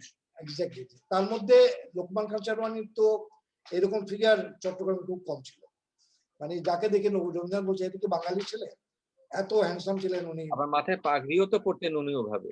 উনি উনি উনি কাপড় চোপড় পরতেন এভাবে, মানে জরি কাপড় এরকম লম্বা ফ্লোয়িং একটা গাউনের মতো, মাথার মধ্যে তোমার একটা বিরাট রকমের টুপি, মানে ওনার সঙ্গে তুমি যদি নেতাজি সুভাষ বোসের ছবি দেখো, হ্যাঁ, দেখেছি। সুভাষ বোস খুব হ্যান্ডসাম ছিলেন, তুমি দেখলে অবাক হয়ে যাবেন। তো সেখানে আমার মামারা আহ, আহ, আমার বড় মামা অসম্ভব রোমান্টিক ছিলেন, উনি কবিতা লিখতেন। পাঠান পরিবারের বণিক পরিবারে কেউ কোনো সাহিত্য চর্চা করতে না, বাট হি ওয়াজ এক্সেপশনাল। ওনার বাংলা এবং ওনার এই সাহিত্য প্রীতি, ফেরদৌস খান সাহেব ওনার সঙ্গে একই ইয়েতে থাকতেন, দেউরি ঘরে থাকতেন। আমার মামার কারণে উনিও সাহিত্য চর্চা শুরু করে পরে।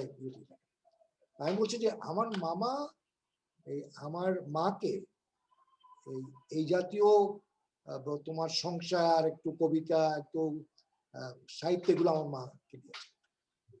আর আমার মামা বড় হলে বিয়ে করেছেন অনেক পরে, কারণ স্বাধীনতা যুদ্ধ কারণে ভারতের স্বাধীনতা, উনি কংগ্রেস করতেন, কংগ্রেসের আবার নেতাজি সুভাষ বোসের সঙ্গে ছিলেন, মানে একটু যেটা রিবেল গ্রুপ টাইপ। তো হি ডিড নট মেরি। আমার নানি মারা যাওয়ার সময় বলছি আমি তোকে বিয়ে করাতে চাই, উনি বলছেন যে আমি যতদিন পর্যন্ত ভারত স্বাধীন হবে না আমি বিয়ে করবো। তো এইরকম একটা রোমান্টিক এবং একটা ইয়ে ছিল আর কি, প্যাট্রিয়টিক ওনার ইয়ে ছিল। তো দ্যাট ইজ হিজ ক্যারেক্টার। এবং ওনাকে দেখে কিন্তু এই হিন্দু রমণী, এরা খুব ভালো পরিবারের, ওরা এসে আমার মামাকে বলেছে তোমাকে আমার দিতে চাই। আর উনি যেভাবে পালিয়ে যাচ্ছিলেন, ক্যালকাটার যে রায়ট হল 1946-এর সময়, ওনাকে ওরা ওখানে আশ্রয় দিয়েছিলেন ওনাদের বাড়িতে, ওকে তাদের বিয়ে করে। সুতরাং ইজ এ রোমান্টিক ক্যারেক্টার এবং সারা জীবনই ইয়ে করেছেন। তারপর ওনার ছেলে তো তুমি জানো বদরুল্লাহ খান, যে অনেক কষ্ট করে লেখাপড়া করেছেন। তো এইটা গেল একটা। আরেকটা হচ্ছে জামাল খান মামা ছিলেন, উনিও কিন্তু লেখাপড়ায় ভালো ছিলেন, উনি তখনকার জমানায় মেট্রিকুলেশন এবং স্কুলের টিচার ছিলেন। ওনাকে আমি ওনাকে পেয়েছি ছোটবেলায়। এবং উনি, এবং তোমাকে বলি জামাল খান মামার সঙ্গে আমাদের চেহারা কিন্তু অনেক মিল আছে। এই যে তোমার চেহারা, তোমার যে ছোটবেলার যে ছবি, আমার জামাল খান মামা যে ওনার একটা ক্যামেরা ছিল, আমাকে আমার উলঙ্গ ছবিও আছে, ব্যাংকটা উপরে শার্ট আছে, সেই চেহারার সঙ্গে তোমার চেহারা মিল আছে, বুঝতে পারলে? এবং ওইগুলো তোলা। উনি ব্যবসা করতেন, ওই আমার মায়ের মধ্যে যে একটা ব্যবসায়িক টাকা পয়সার হিসাব নিকাশ, সেগুলো আমার জামাল খান মামার ছিল। এবং হি ওয়াজ আ সাকসেসফুল বিজনেসম্যান। ওনার ছেলেপেলেরাও কিন্তু পরে ভালো ব্যবসায়ী হয়েছে। এই দুই হচ্ছে ওদের character. But they are very large hearted person. খাওয়া দাওয়া, ওই যে বললাম যে গোস্ত, কোরবানি, আমাদের বাসায় যে কোরবানির মাংস পাঠাতো, বিরাট রান ছাড়া হতো না। That was that character. Okay, okay, let's move on. আচ্ছা, তাহলে আম, সুখের স্মৃতি যখন বলছি, দুঃখের স্মৃতিও তো বলতে হয়। তোমার যদি কোনো দুঃখের স্মৃতি তুমি শেয়ার করতে চাও, হুম, সেটা আমার দুঃখের স্মৃতি হচ্ছে মায়ের মৃত্যু প্রথমে, তারপরে বাবার মৃত্যু। মায়ের মৃত্যু হচ্ছে আমার মা যে মারা যাচ্ছেন, আমার মা যে এতদিন বেঁচে ছিলেন, আমরা যে 82-তে ফেরত আসলাম, she lived another 15 years। আমার মার খুব কাছে ছিল, ঠিক না? তো কিন্তু আমার মা বেঁচে ছিলেন, কিন্তু আমার মা পেইনফুলি, ঠিক না, bit by bit she died. She was a great fighter। ওনার যে ব্যারামটা হয়েছিল, ক্যান্সার হয়েছিল, এটা উনি ওই পান যে খেতেন, পানি থেকে হয়েছে। কিন্তু আমি মনে করি যে আমার মায়ের মৃত্যুটা আসছিল, আমরা কয়েকবারই আমি গেছি, আসছি, তোমরা জানো যে 41 ছিলাম সেই জায়গায়, কিন্তু আমি এটা অ্যাকসেপ্ট করতে পারি নাই।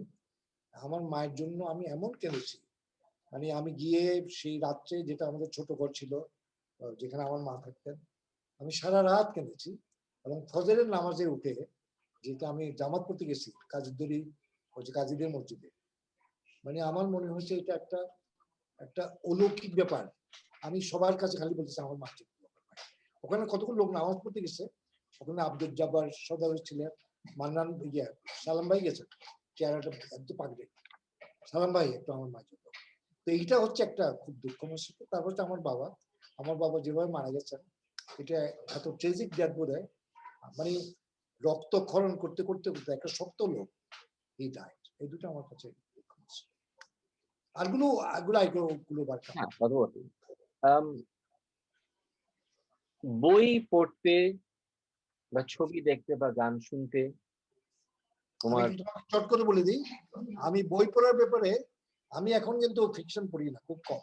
আমি ইকোনমিক্সে ঢোকার পরে ফিকশন পড়লে আমার মনে হচ্ছে যে আমার এই যে ওই কল্পনা ফ্যান্টাসিতে চলে যাবো। কিন্তু আমার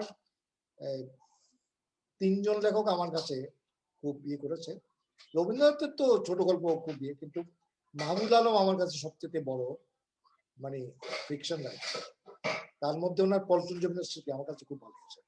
মোহনে জবানবন্দি চেয়ে আমি পল্টন জমিনের স্মৃতিতে উনি মানুষকে যেভাবে আঁকতে পারেন, তাদের তাদের চরিত্র বর্ণনা করতে পারেন, এই তারপর আবার কনটেক্সট, বাগদাদের যে বর্ণনা দিয়েছেন, কিভাবে নামাজ পড়তে গেছে, এবং he can make joke on himself. এই জিনিসটা মনে হচ্ছে আমার যেটা অনুবদ্ধ। আমি আমি খুব কম পড়েছি, কিন্তু সেলিউট টু হিম। আর মানুষকে উনি এক্সপ্লোর করার যে আনন্দ পান, ওকে, এটা। আর সেকেন্ড হচ্ছে বিমল মিত্রের সাহেব বিবি গোলাম। বিমল মিত্রের যে সিরিজ সাহেব বিবি গোলাম, একক দশক শতক করি দিয়ে কিনলাম, বিগ বিগ বুকস, এগুলো আমি তখন একদম নিঃশ্বাসে পড়েছি যখন আমি স্কুলে কলেজে পড়ি। আর হচ্ছে শঙ্করের চৌরঙ্গী। ওকে, এখন যেগুলো আমি পড়ি, আমি খুব কমই পড়ি। তুমি তো okay, I like to move on. তোমার দেখা কোনো প্রিয় ছবি? হ্যাঁ, আমার প্রিয় ছবি হচ্ছে, আমি রোমান্টিক ছবি খুব পছন্দ করি। তার মধ্যে দিদার, ইন্ডিয়ান ছবি দিদার। বাংলা ছবির চেয়ে এই ছবিগুলো এই মানে আমি খুব এনজয় করেছি। আমার মনে হয় দিলীপ কুমার তোমার অসম্ভব প্রিয়।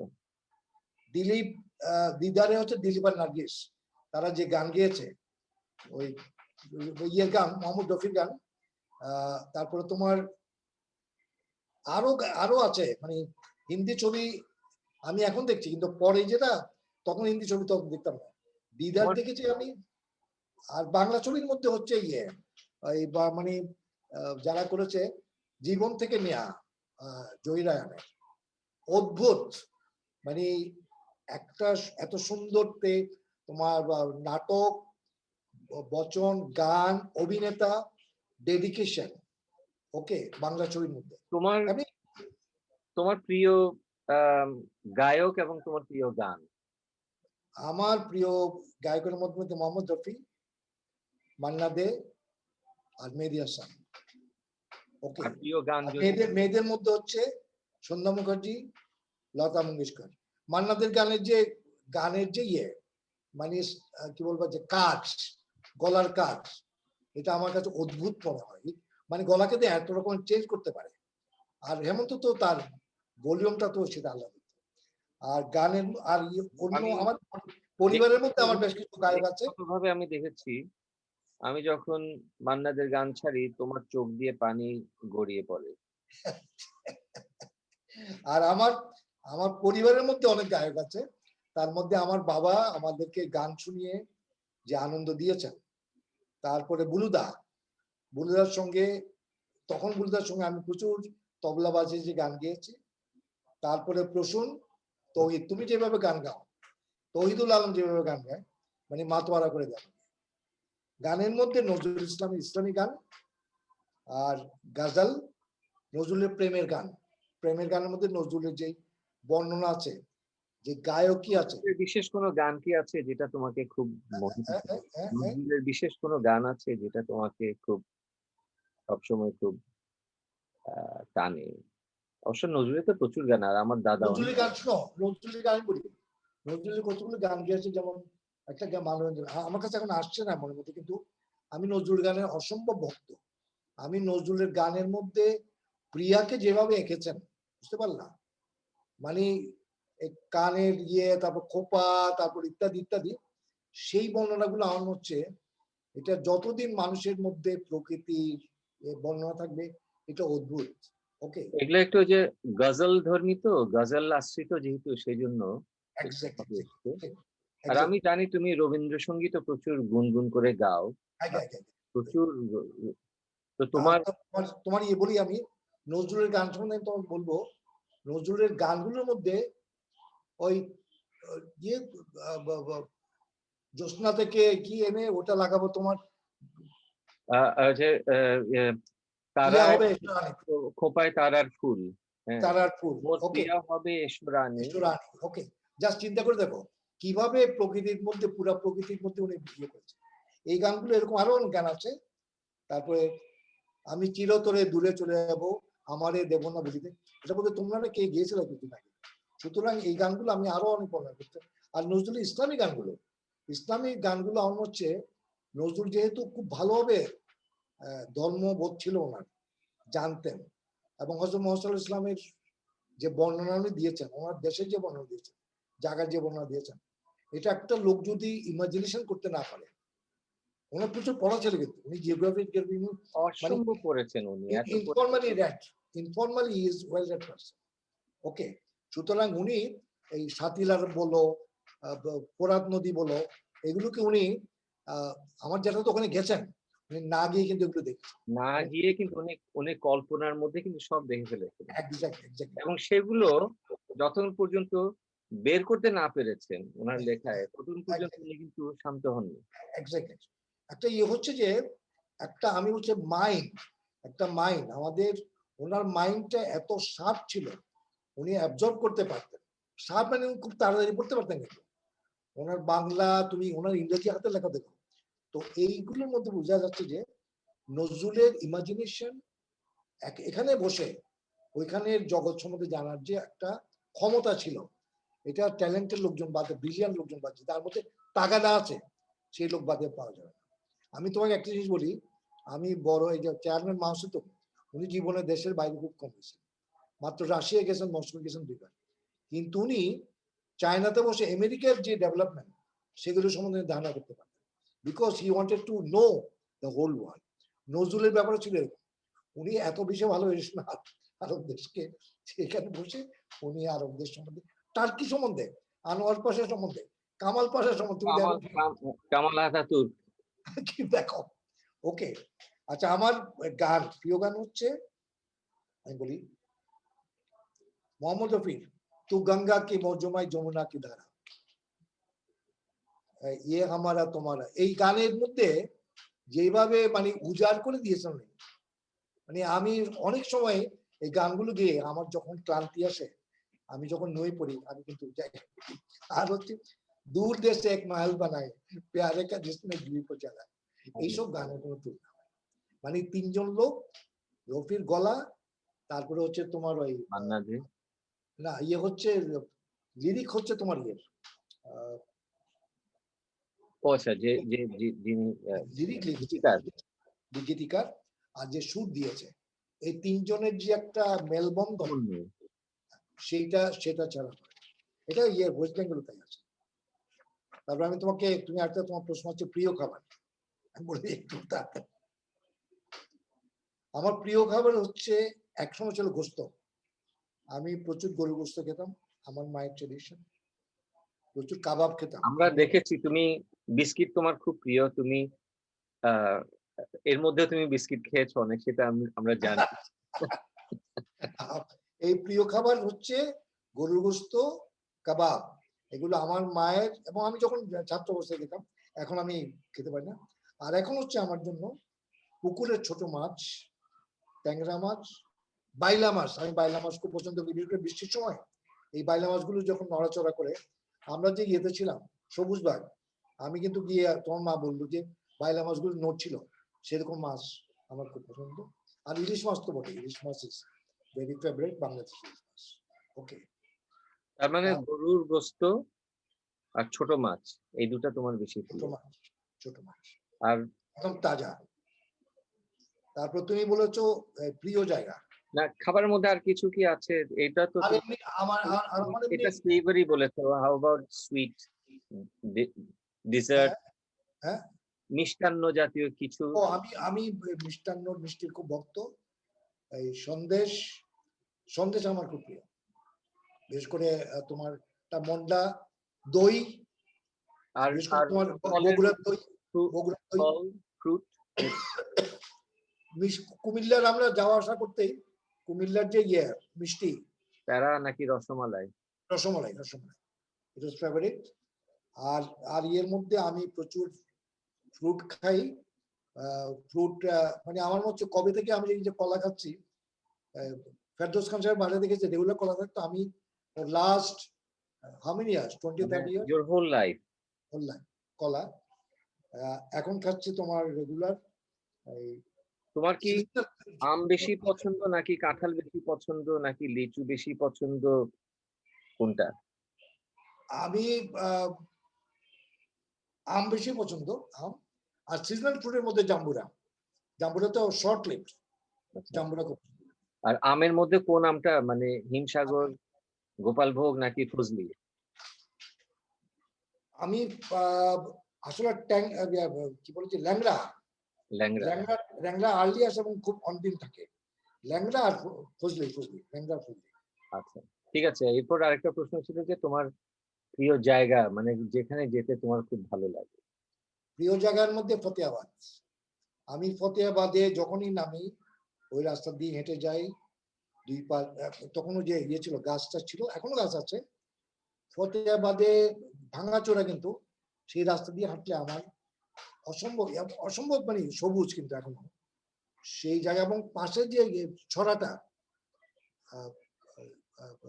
খাগড়িয়া ছড়া, সেই ছড়াতে আমি দেখেছি মাছগুলো কিলবিল করতেছে, সেই মাছ লোকে ধরে এনেছে ইত্যাদি ইত্যাদি। আমি নিজেও ওখান থেকে মাছ ধরে লোকজনকে খেতে দেখেছি। আর আমাদের যে বাড়ির পুকুরটা আছে, আমার বাবা আমাকে নিয়ে গিয়ে ওখানে গোসল করতেন, আমি ঘাটে বসে থাকতাম।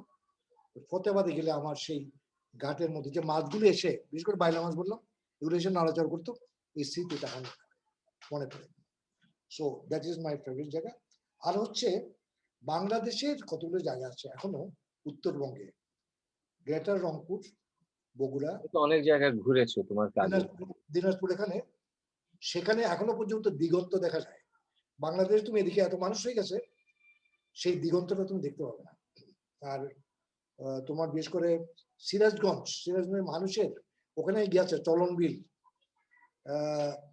ওকে, এই জায়গাগুলো আমার খুব পছন্দ। এবং অনেক স্মৃতি আছে আমার, আমি যে ফিল্ড ওয়ার্ক করেছি, মানে বৈশাখ মাসে গাড়ি নিয়ে বেরোছি, তোমার হঠাৎ দেখা যাচ্ছে ওদিকে মেঘ হয়ে গেছে, সে ধর্মন করে যে বৃষ্টি আসলো, তুফান আসলো, গাড়ির মধ্যে ঠায় বসে। রামগড়, তারপরে বেগমগঞ্জ, এসব জায়গায় আমি ঘুরেছি। তারপর হচ্ছে তোমার চট্টগ্রামের খাগড়াছড়ি আর বান্দরবান। ইয়েটা মাটি, রাঙ্গামাটিতে যেতে একটু সেখানে অনেক জায়গা আছে, কিন্তু খাগড়াছড়ি আর বান্দরবান অদ্ভুত। এগুলো একদম অন্যরকম। আমি নিজেও গেছি, তো আমি জানি এটা। বিশেষ করে তোমার ওই বর্ডার, আমরা ওই যেটা খাগড়াছড়িতে ওখান থেকে যে তুমি ইন্ডিয়ান বর্ডার দিকে যদি যাও, কাসারলং বর্ডার একদম গ্রিন, ইঙ্কি ইঙ্কি মাউন্টেন। আই নো, হ্যাঁ, আমি যখন ওইসব জায়গায় গেছি, মানে একদম ঘন সবুজ, একদম ঘন সবুজ। এগুলো আর কি। মানে নট হিউম্যানাইজড, ব্যাপারটা হচ্ছে নট হিউম্যান। তাহলে অনেক হলো। আমি একটা জিনিস একটু ইয়ে কি বলবো, ইয়ে করতে ভুলে গেছি, সেটা হচ্ছে তোমরা এই পরিবার থেকে আহ রাঙাতুলির আঁচড় তোমরা বের করেছিলে। এটা তোমরা যখন শৈশবে, কৈশোরে তোমরা কাজিনরা মিলে তোমরা বের করেছিলে, এটাতে তোমার একটা বড় অংশগ্রহণ ছিল এবং তোমার অনেক আঁকার ছবিও আছে সেখানে। সেটা নিয়ে জাস্ট একটা কথা যদি বলো, সেই তোমাদের মানে ছবি মামা, ভুলু মামা, তারপর তুমি, মমি আপা, মোমেন ভাইয়া, মনসুর ভাইয়া, তোমাদের সকলের মিলিত প্রয়াসে কিন্তু সেই প্রকাশনা, এটা নিয়ে একটা একটা কথা, মানে যদি কিছু আমি মনে করি যে আমরা রাঙাতুলি নাচর যে করেছিলাম, এটা সবিউল আলমের বুলুদার একটা হাইলি একটা ক্রিয়েটিভ লিডারশিপ। বুলুদা এখনো পর্যন্ত সেটা মেনটেন করছে। ওকে, বুলুদার টাচ না হলে আমরা কিন্তু কখনো, বুলুদা আমাদের চাইতে বয়সে বড়, 6 বছর 7 বছর 8 বছর বড়, কিন্তু he knew how to galvanize it, bring it together, ওকে, এবং bring out best of you. তো আমি মনে করি যে রাঙাতুলি আঁচড়ের ওখানে আমরা মিট করতাম আবুল ফজল সাহেবের সাহিত্য নিকেতনে। আমাদের প্রত্যেকদিন একটা আড্ডা হতো। ভুলে আসতেন পরে, কারণ আমাদের স্কুল আগে ছুটি হয়ে যেত, ভুলতে কাজমাল স্কুল থেকে আসতেন। তো এই রাঙাতুলির আঁচড়টা রিয়েলি আসলে আমরা পরবর্তী জমানায় যতগুলো ম্যাগাজিন ট্যাগাজিন বের করেছি, এই রাঙাতুলির আঁচড় was a big model for us how to bring out magazine. আমি মনে করি, আমি এখনো পর্যন্ত, আমার বাবা তো আছে, আমার বাবা আমাকে দেখিয়েছেন কিভাবে বইটি প্রুফ কাটতে হয়। আর সেই সময় তোমাদের বয়সও খুব কম ছিল, 10-11, কারো 15-16। এবং বুলুদা ক্রিয়েটিভ ভাবে আমাদেরকে নিয়ে প্লে করতেন, গপ্প করতেন, খেলাধুলা করতেন। সেই সময় তোমরা কবিতা লিখেছো, কিছু ছবি আঁকা, ছবি এঁকেছো ওখানে সুন্দর করে অলঙ্কার অনুবাদ করা, ইয়ে করা, ওই কপি করা, ভালোভাবে কপি করে। আমি মনে করি যে তুমি পরে যে স্কুলে পড়েছো সমানিলে, তোমরা অনেক রকমের স্কুলে এগুলো এঁকেছো টেকেছো, ম্যাগাজিন ট্যাগাজিন বের করছো না, তো এগুলো আমরা অনেক আগে সেই সেটাই মানে you are ahead of time. Exactly. এবং বুলদা কিন্তু কখনো এরকম মডার্ন করে স্কুল পড়ে না। আমি যেটা মনে করি, আমরা তো অনেক এক্সপোজার পেয়েছি, কিন্তু তোমাদের সময় তোমরা এক্সপোজার না পেয়ে তোমরা কিন্তু এগুলা তোমাদের ওইখানে কিন্তু তোমরা এগুলা ইউ ইনভেন্টেড ইট। এটা মেইন করেছে কিন্তু বুলুদা। এবং বুলুদার কি হলো, বুলুদা সত্যজিৎ রায় কলকাতা ভিত্তিক যেসব ইয়ে ছিল, সেখান থেকে ই took a page, he took the lead from there. ওকে প্রশ্ন, এবার আমি একটা, তুমি একটা কোশ্চেন আসবো। আমার একটা প্রশ্ন হচ্ছে, তোমার না পূরণ হওয়া কোনো স্বাদ আছে কিনা? আমার না পূরণ হওয়ার স্বাদ হচ্ছে, আমি জানি অনেক থাকে, কিন্তু যদি একটার কথা বলি আর কি। দুটো জিনিস আছে। আমি নিজেকে আলটিমেটলি ওয়ার্ল্ড সিটিজেন হিসাবে বলি। আমি মানুষ হিসাবে, আর যত বেশি আমি কোরআন পড়ছি, কোরআনে খালি বলছি যে এই যারা বোদ্ধা মানুষ তারা যেন এদিক ওদিক দেখে, কি আর তোমার বিজ্ঞ মানুষের জন্য এখানে অনেক রকমের নিদর্শন আছে। তো সেই জন্য বাংলাদেশ নয়, আমি ওয়ার্ল্ডটাকে আরো আগে তো পেয়েছি আমি। In fact I M a very lucky man, দুনিয়ার অনেক জায়গায় গেছি। আমি দেখলাম যে আমি 4টা কন্টিনেন্টে গেছি, মানে Asia, Europe, north America, south America. I been to Guyana, south America একটা পার্ট, ক্যারাবিয়ান হয়ে গেছে।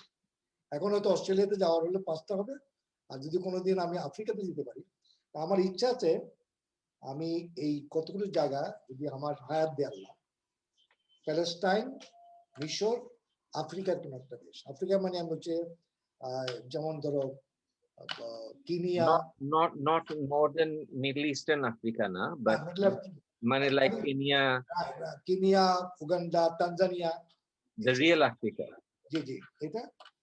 আর হচ্ছে আমার বাবা আমাকে বারবার বলতেন যে অপুর তুই লেখ, বই লিখিস, খুব বই বের করেছিস। সবাইকে বলতো যে আমি এত বই লিখছি, আমার ছেলে তত লেখে না। তা আমি এখন আগের চাইতে অনেক ওপেনলি ওয়াইডলি করছি, ফিকশন পড়ছি, হিস্ট্রি পড়ছি। আমার ইচ্ছা আছে আমি ইকোনমিক্সের একটা পাঠ্য বই, যে বইটা লাগবে, কাজে লাগবে, ম্যাক্রো ইকোনমিক্স তোমাকে বলেছি, আই এম রিডিং এ লট, যেটা বাংলাদেশের কনটেক্সটে কাজে আসবে। ম্যাক্রো ইকোনমিক্স বই মানে ইন্টারন্যাশনাল পাওয়া যাবে, বাংলাদেশের স্পেসিফিক কনটেক্সটে যারা ম্যাক্রো ইকোনমিক্স ডিল করে, দ্যাটস ইজ ভেরি ইম্পর্টেন্ট। সেটা নিয়ে আমি কিছু কাজ করার ইচ্ছা আছে, নিজে পারি অথবা কাউকে পাঠাচ্ছি। একটা হচ্ছে আমি রাষ্ট্র এবং দর্শন, এই যে আমাদের রাষ্ট্র কাঠামো, রাষ্ট্রগুলো কিন্তু ভাঙচুর হবে। এই ওয়ার্ল্ড যেটা একটা ইয়ে, যেমন তোমাদের ইউনাইটেড কিংডম এখন স্কটিশরা ছেড়ে চলে যেতে যাচ্ছে, আমাদের ইন্ডিয়ান সাবকন্টিনেন্টে অনেক কিছু ভাঙা বেরোতে পারে। কিন্তু রাষ্ট্রের যেটা মূল কাজ, জনসাধারণ মানুষকে সেটাকে সামনে রেখে করা, আর এমনকি হুজুর দিয়ে ভাঙা। এই জন্য রাষ্ট্র সংক্রান্ত যতগুলো ইয়ে আছে, এটা নিয়ে আমি একটু একটা বই, যেটা মানুষকে রাষ্ট্রর যে ক্ষমতা, পটেনশিয়াল, এটা নিয়ে। আর দর্শন হচ্ছে আমি ধর্মভিত্তিক যে ইয়ে আছে, চিন্তা ভাবনা আছে, জুদাইজম, খ্রিস্টানিটি, ইসলাম, তারপর আরো যে তোমার কি বলছে বুদ্ধিজম, এইগুলো নিয়ে আমি মোটামুটি একটা, বিশেষ করে আমি যেগুলো সেমেটিক রিলিজিয়ন, সেটা সম্বন্ধে মেইন ইনগ্রিডিয়েন্টস, যেটা ফিলোসফিক্যাল আন্ডারপিনিং যেটা, সেটা আমি বের করতে চাই, যাতে কমন ম্যান বুঝে যে you have to have a philosophy of life. এই দুটো জিনিস আমার ইচ্ছে। আমি জানি না অবশ্য এই যেটা আফ্রিকাতে যাওয়াটা কিরকম, বিশেষ করে এখন যেহেতু করোনা ভাইরাস হয়ে গেছে, বাট মাই স্টুডেন্ট আইডিএফ এর যে সেক্রেটারি জেনারেল, ও বলছে যে একটা সোশ্যাল বিজনেসের ইয়ে হবে নাইরোবি, স্যার আপনাকে ওখানে নিয়ে যাবো নভেম্বরে। আমার হচ্ছে যদি সুযোগে থাকে তাহলে, সুযোগে থাকে এবং ফিজিক্যালি আমি ইয়ে থাকি, তোমার মাকে তো নিয়ে যেতে হবে, তোমার মা আমার সঙ্গে দেখতে হবে। বিষয়টাই ঠিক। তা পরিশেষে তোমার এই যে এই সাক্ষাৎকারে তোমার কি, যারা শ্রোতা দর্শক যারা দেখবে তাদের জন্য কি তোমার কিছু বলার আছে, অথবা নেক্সট জেনারেশন, তুমি আলম পরিবারের সেকেন্ড জেনারেশনের একজন ব্যক্তি, একজন সদস্য, তৃতীয়, চতুর্থ, পঞ্চম, আগামী ভবিষ্যতের জেনারেশনের জন্য যদি তোমার কিছু বলার থাকে বলো। আমি সেটা ওই প্রথম দিকে যেটা বলেছিলাম, আমি বলছিলাম যে আমি যেরকম লেখাপড়া নিয়ে ছিলাম, যেগুলোকে আমি হ্যান্ডেল করেছি, সেটা তো সবাই পায় নাই, পাবে না, ঠিক না? আমি যেহেতু কি বলবো যে শিক্ষার মানুষ, গবেষণা টিচিং এর মানুষ, কিন্তু বেশি গিয়ে হলো যে আগামী প্রজন্মের জন্য সেটা হচ্ছে যে সবসময় তোমাকে কিন্তু কাজ নিয়ে কোন একটা প্যাশন, কাজ নিয়ে তোমাকে ব্যস্ত থাকতে হবে, এবং you have to always keep on moving, walking. মানে তুমি ঠায় যদি বসে থাকো, ওকে, then you cannot মানে lengthen your life and you cannot be productive. তোমার মতো দুশ্চিন্তা থাকতে পারে, but if you go out, talk to people, mix with people, এবং বিশেষ করে কমন ম্যান, যে লোক কিন্তু ভালো লেখাপড়া করে না, try to interact with him or them, তাহলে হবে কি তোমার মাইন্ডটা কিন্তু সবসময় ফ্রেশ থাকবে এবং ইউ ক্যান ডেভেলপ। একটা হচ্ছে বিজ্ঞান প্রযুক্তি, কমন ম্যানের জন্য এখন যে প্রযুক্তিগুলো পাওয়া যাচ্ছে, ফলে তোমার যে আমার দাঁতে, এই যে আমার সামনে 5টা দাঁত বাদে কিন্তু আমার কোনো দাঁত নেই, সবগুলো হচ্ছে কৃত্রিম দাঁত, ফলস টিথ। আমি জীবনে কখনো চিন্তা করতে পারি নাই যে আমার এই খারাপ দাঁত নিয়ে 12 বছর আগে আমার দাঁত সব পড়ে যাচ্ছিল হাত কেটে, কিন্তু আমার এখন যেভাবে আমি বিভিন্ন রকমের ডেন্টাল এইড পাই, ওকে, সেদিন গিয়ে দাঁতগুলো বসানোর পরে আমি আই মিটিং বেটার না। সেই জন্য এটা আমি ইকোনমিক্স হিসাবে, ডেভেলপমেন্টের ইয়ে হিসাবে আমি বলবো যে try to get the best use of latest technology, affordable technology, to make your life little bit better. এই যে কমিউনিকেশন, রিটেন, মোবাইল ফোন, যারা লেখাপড়া জানে না তারা কিন্তু কমিউনিকেট করতেছে, ওকে, মানে টু গ্রেট এক্সটেন্ট। সেটা তোমাকে এই তারপরে ঔষধ টেকনোলজির কারণে কিন্তু মানুষ বেশি দিন বাঁচে। ইয়েস, ফেরদৌস খান সাহেব বেঁচেছেন 94 ইয়ার্স। তারপরে তোমার পল সেমসনের কথা বললাম। তারপরে আমাদের তুমি ওয়েস্টার্ন ইন্ডিয়াতে দেখবে যে প্রচুর লোক আছে দে আর লিভিং লং লাইফ, মানে অ্যাক্টিভ লং লাইফ। সেটা সম্ভব যদি তুমি কিছু সায়েন্স টেকনোলজিক্যাল নলেজের মধ্যে তুমি নিজেকে সংযোজন করো, নিজেটা ব্যবহার করো। এটা লেখাপড়া না জানলেও কিন্তু তোমার যারা আছে কি পিপল আছে তাদের সঙ্গে আলাপ সালাপ করে তুমি you can become more effective. অনেক দুরারোগ্য ব্যায়াম আছে যেগুলো লোকে কিন্তু কোনো ডাক্তার কাছে যেত। আমাদের ফ্যামিলিতে তো আছে, ঠিক না? আমি জানি যে বসে থাকছো, কিন্তু আলটিমেটলি দেখা যায় এটা একটা সিম্পল একটা জিনিসের পরে ইজ মোর অ্যাক্টিভ, ওকে। সেই জন্য try to get access to better knowledge. এখন ওয়েস্টার্ন কান্ট্রিতে এগুলো পাওয়া যায়, আমাদের এখানে কিন্তু আমরা কোনো ইয়ে করছি না, রিসার্চ করছি না, কিন্তু আমরা এগুলোকে ব্যবহার করছি। তো সেই জন্য একটা তো work, keep on walking, talking, active life, একটা হচ্ছে access to technology and its use. আচ্ছা, আর তাহলে আমরা শেষে এসেছি একদম। আগামীকাল তোমার জন্মদিন, তোমার 75 বছর পূর্তি হবে। তুমি তোমার 76তম বর্ষে তুমি পদার্পণ করবে। তোমার সকল ধরনের সুস্বাস্থ্য এবং মানসিক এবং শারীরিক, এইটা কামনা করছি আমরা প্রত্যেকেই। তুমি আরো দীর্ঘায়ু তোমার হোক, ভালো থাকো, ভালো কাজ করো, যেগুলো তোমার কাজ করছো সেগুলো যাতে শেষ করতে পারো, এই কামনাই করছি। এই বলে এখানে শেষ করছি। তোমাকে তুমি অনেক কষ্ট করেছো এবং আমি দেখেছি যে তুমি আমার সন্তান ছেলে, আমার মনে হচ্ছে তুমি যেভাবে এটাকে অর্গানাইজ করেছো, বিশেষ করে আমার মনে হচ্ছে যে এটা very well thought out, almost all the points are there. আমি কিছু অবশ্যই অ্যাড করেছি, আমার মনে হচ্ছে এটা একটা এই ফরম্যাটটা খুব ওয়ান্ডারফুল। এবং এটা আমি যখন বেঁচেও থাকবো না নিশ্চয়ই, যেটা একটা অডিও ভিজুয়াল একটা ভিডিও হয়ে গেছে, এটা আই হোপ এটা আমাদের জেনারেশনের যে এই পেইনস এন্ড প্লেজার, যেটা বার্থ পেন একটা ছিল, বাট আমরা ultimately we are happy people. আমরা মোটামুটি কিছুটা হলেও আমাদের মনের যে ইচ্ছা সেটা আমরা পূরণ করতে পেরেছি, ওকে। তো এই জিনিসটা যেন আমাদের ভবিষ্যৎ প্রজন্মের কাছে চলে যায়। আমরা থাকবো না, কিন্তু আমাদের কোরআন ইসলাম ধর্মে বলে মানুষের সবচেয়ে বড় জিনিস হচ্ছে তার কাজ, সেটাই থাকবে। কত হাজার হাজার কোটি কোটি মানুষ আসছে চলে গেছে, ঠিক না? তো রবীন্দ্রনাথ তার ওই পৃথিবী কবিতাতে, এটা আমার খুব প্রিয় কবিতা, আজ আমার প্রণতি গ্রহণ করো পৃথিবী, তুমি বুঝে যায় না শেষ নমস্কারে অবনত দিনাবসানের বিদিত। মানে উনি বলছেন যে মহাকালের এই বিরাট যে যাত্রা, সেই যাত্রার মধ্যে যদি আমি একটা ছোট্ট ক্ষুদ্র ক্ষণকেও যদি মূল্য দিয়ে থাকি, তাহলে আমি ধন্যবাদ। আমার আমার নিবেদন আবেদনতায় আমি যে ক্ষুদ্র মহাকালের মধ্যে একটা সময়ের মধ্যে ছিলাম, সেটা থাকবে যদি আমি ভালো সন্তান সন্ততি, কোনো একটা ভালো বই লিখে যাই, অথবা কোনো একটা প্রতিষ্ঠান করে যাই, তাহলে আমাকে এখনো আমার হয়তো কিছু সময় আছে সেটা ফিনিশ করার জন্য। আমি সবার কাছে দোয়া চাই যেন আমাকে আল্লাহ এই তৌফিকটা দেয়, সুযোগটা দেয়। আমিন সুম্মা আমিন। ঠিক আছে, ওকে, ভালো থেকো।